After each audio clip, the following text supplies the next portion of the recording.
8 years old. That was the age I learned that, in my family, love came with conditions. The proof wasn't a cruel word or a slammed door. It was a sky-blue suitcase sitting in the middle of my bed, waiting for me to understand something nobody was willing to say out loud. For 9 summers, my parents sent me away so my brother could have what they called family vacations. And the night I disappeared after graduation, that same suitcase was the only thing I took with me.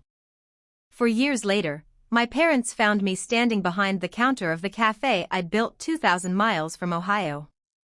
My mother looked around at everything I'd created, smiled her church smile, and said something that told me immediately she hadn't come to apologize. She had come to collect. My name is Myra Sellers. I'm 29 years old, and this story begins with a blue suitcase and an 8-year-old girl who still believed summer meant magic. It was the last day of 2nd grade when I found it. The suitcase sat perfectly centered on my bed, hard shell, little wheels, bright blue like the sky outside my window. Mom stood in the doorway, arms crossed, smiling. "Look what we bought you," she said. "Your very own suitcase." At 8 years old, I couldn't stop smiling. Suitcases meant airplanes. Airplanes meant adventures. The year before, my older brother Danny had flown to Disney World and come back with photos, souvenirs, and stories that lasted all winter. For 2 nights, I barely slept. I imagined beaches, roller coasters, hotel pools. I imagined us together. 2 days later, we drove 5 hours north to Torch Bay, Michigan. I watched the highway signs pass by and kept waiting for my dad to say we were stopping at the airport first. He never did. Instead, we pulled into Aunt Linda's driveway. Her little greenhouse sat beside the lake, smelling like coffee and pine trees. She opened the front door with flour still dusted across her hands. "Oh, sweetheart," she said quiet. Wrapping her arms around me. Even then, something in her voice felt wrong. We ate lunch together on the porch while my parents talked about flight times and hotel reservations as if I wasn't sitting 3 feet away. Then my father carried my suitcase upstairs. My mother knelt in front of me and brushed my hair behind my ear. "Strong kids don't make a fuss," she whispered. I nodded because I didn't know what else to do.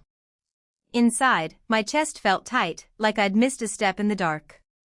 "How long will I stay?" I asked. "Just until August," she said, standing up too quickly. A few minutes later, their car disappeared down the road with Danny waving excitedly from the back seat. They were flying to Orlando. I stood on Aunt Linda's porch, trying not to cry. Beside me, Linda rested a hand on my shoulder. "You can help me make peach pie tomorrow," she said softly, like she was offering me the best thing she had. I smiled because she wanted me to. But all I could think was that somewhere, my family vacation had already started without me. What hurts now isn't that they left me once. It's that the trip had been planned for months. The plane tickets had been booked in March. The suitcase had been bought in April. And nobody thought to tell me until June. For 3 entire months, everyone knew where I would spend my summer except me. Years later, when people asked how I managed to leave home so quietly after graduation, I always gave the same answer. I learned from my mother. She taught me that the people you love can make plans for your life long before they think you deserve an explanation. And every summer after that, the lesson repeated itself. The blue suitcase came out. The drive north began. And another postcard arrived. Yellowstone. Niagara Falls. San Diego. Always the same cheerful handwriting. Always the same sentence. "Wish you were here." When I was 9, I sat alone on Aunt Linda's dock reading one of those postcards while fireworks exploded across the lake for the 4th of July. I remember turning the card over again and again, searching for words that weren't there. "We miss you. Next year you'll come with us. We love you." Those sentences never appeared. The postcards weren't apologies. They were proof. Proof that my family was making memories somewhere else. And Aunt Linda knew it. Every year, she quietly slipped those cards into an old shoebox on the pantry shelf, as if she were preserving evidence for a trial that hadn't happened yet. Back then, I thought she was saving souvenirs. I had no idea that one day, those postcards would expose the truth about my family, and change everything I thought I knew about why my parents kept sending me away. People like to hear stories like mine and immediately choose a villain. A cruel mother. A weak father. A favorite son. For years, I wanted it to be that simple too. But families rarely break in one dramatic moment. Most of the time, they rearrange themselves quietly, one compromise at a time, until nobody remembers what normal used to look like. In our family, everything changed in a hospital room. When Danny was 6, he was diagnosed with leukemia. I was only too young to remember the doctors or the treatments, but old enough to grow up in the shadow they left behind.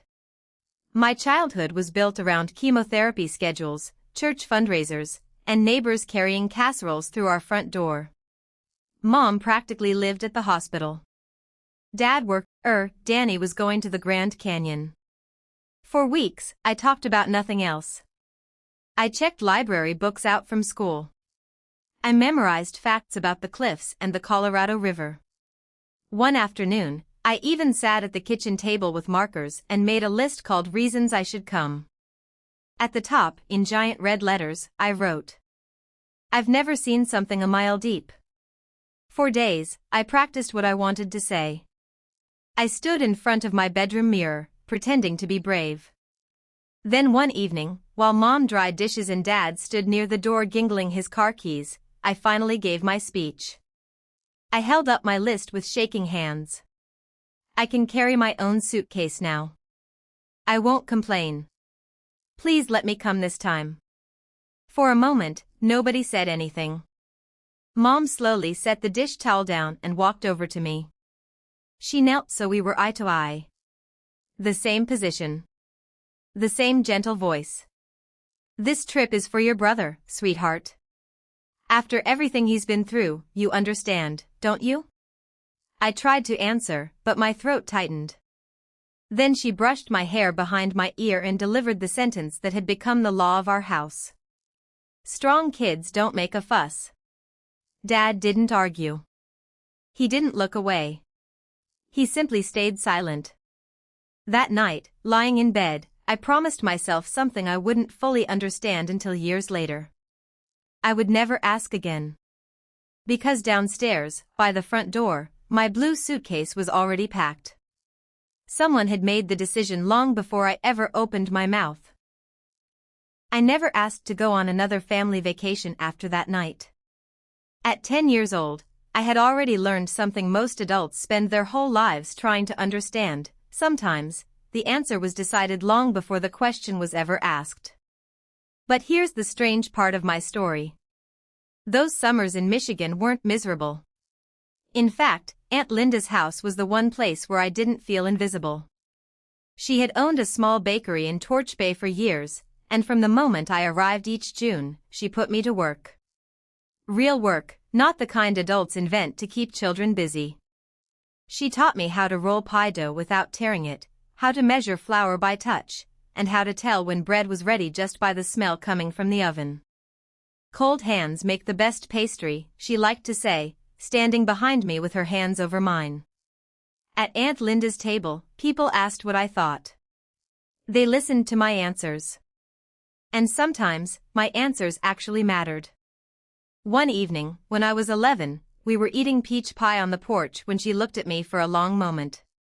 "In this house," she said quietly, "you're not the easy one or the quiet one." She smiled. "You're just Myra." I didn't realize how badly I needed to hear those words until that moment. But there was always something Aunt Linda almost said and then stopped herself from saying. I noticed it every summer. The unfinished sentences. The sighs. The look on her face whenever my parents' postcards arrived. Then, when I was 12, I accidentally overheard a late-night phone call between Linda and my mother. And standing in the dark hallway with an empty glass in my hand, I heard my aunt say something that would haunt me for years. Then let her stay with me for good. The kitchen light was the only thing awake in the house. I had come downstairs for a glass of water, but the moment I heard Aunt Linda's voice, I stopped in the hallway. She sounded different, sharper, almost desperate. Then let her stay here for the school year, Carol. My mother's name. I froze. For a few seconds, all I could hear was the wind coming off the lake through the screen door. Then Linda spoke again, slower this time. She's happy here.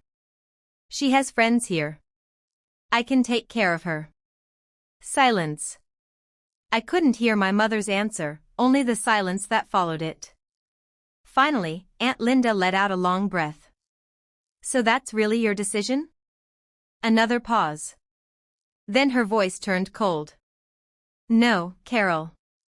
People don't stop asking questions just because you pretend everything is normal. The floor creaked beneath my feet. Linda turned and saw me standing there in my pajamas, holding an empty glass. For a split second, something painful crossed her face, but it disappeared almost immediately. She forced a smile and walked toward me. Couldn't sleep, summer girl? I shook my head. She gently took the glass from my hand and placed her arm around my shoulders. Trust me, she whispered as we walked back upstairs, school in Torch Bay isn't nearly as exciting as you think. I wanted to ask what she had meant. I wanted to know why she sounded angry. But at 12 years old, I already understood one important rule in our family. There were questions adults didn't want answered. So I stayed quiet. Still, that conversation changed something inside me. Because for the first time, I realized that Aunt Linda had tried to keep me. And someone had said no. Years later, I would finally learn the real reason my mother refused. And when I did, everything about my childhood suddenly made sense. At 14, I stopped hoping that things would change. Instead, I started planning my escape. While my parents talked about Danny's future, I sat alone in my room with a spiral notebook, calculating how much money I would need to disappear the moment I turned 18. Rent. Gas. Food. A used car. I wrote every number down as if my life depended on it, because, in a way, it did. By then, everyone had started calling me independent. Teachers praised how mature I was. Neighbors told my mother how lucky she was to have such a responsible daughter. My mother always smiled proudly and repeated the same sentence. Myra never asks for anything. What nobody understood was that I had stopped asking because I already knew the answer. The summer before my senior year, I asked my parents if I could stay home instead of going to Michigan. I want to get a job, I said. They agreed in less than a minute. No questions. No hesitation. No one asked why a 17-year-old girl wanted to spend her entire summer working instead of traveling. That quick yes hurt more than any argument could have. While my parents and Danny vacationed in Maine, I worked double shifts at a small diner off Route 9.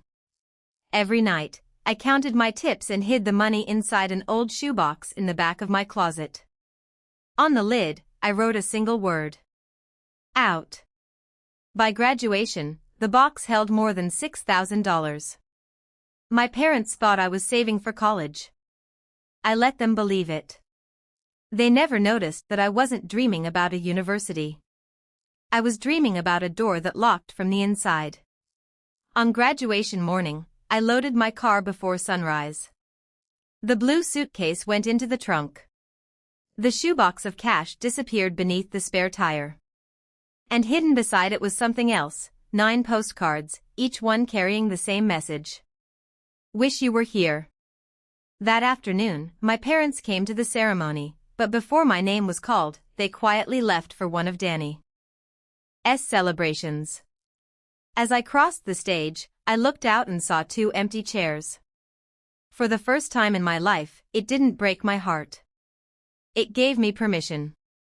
That night, I ate dinner with my family, went upstairs, and waited until everyone was asleep. At 4 o'clock in the morning, I placed a note on the kitchen table.